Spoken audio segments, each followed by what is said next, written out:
सबका पढ़ाई लिखाई जो है। हाँ बोलिए। स्टूडेंट्स सब क्या खाली छौड़ी पटाता है। क्या खाली छौड़ी पटाता है। अच्छा ये बात है, छौड़ा खाली छौड़ी पटाता है, तो फिर छौड़ी क्या करता है? तनी सुनाओ रे करण जौहर, आज इन चाचा को भी पता चल जाएगा कि छौड़ी पढ़ने जाती है या छौड़ा पटाती है।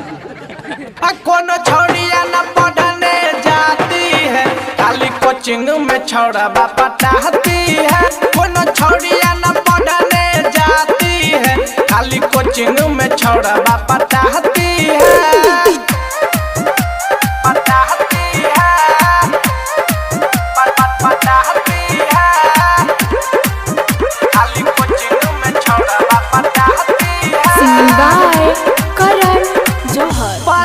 जो पहिर के छौड़ी आया बैठे कोचिंग, आया बैठे कोचिंग, खाली कोचिंग में छौड़ा पटाती है।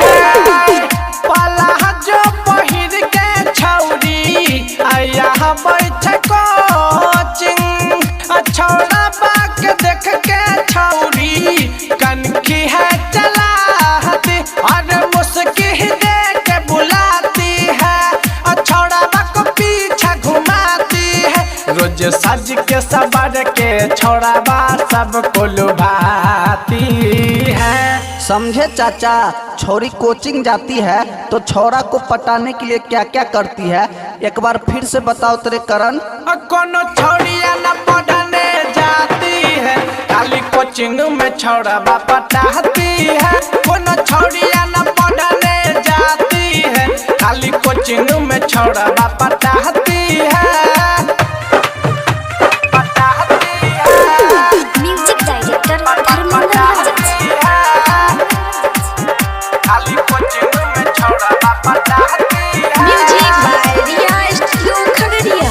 16-17 साल के भैया छौरी के जवानी, छौरी के जवानी, खाली कोचिंग में छौड़ा पटाती रे भैया।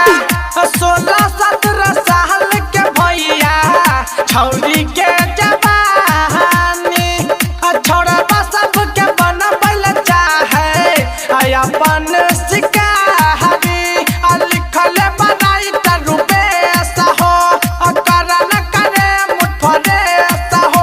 संजी सुमन से जाके छौड़ी अपन होठा चुसबाती है। देखते हैं चाचा, छौड़ी क्या सब करती है कोचिंग में जाके, खाली छौड़ा पटाती है। आप क्या बोलते हैं चाचा? खाली छौड़ी पटाता है। क्या? खाली छौड़ी पटाता है। अच्छा एक बार फिर से बताओ तेरे करण।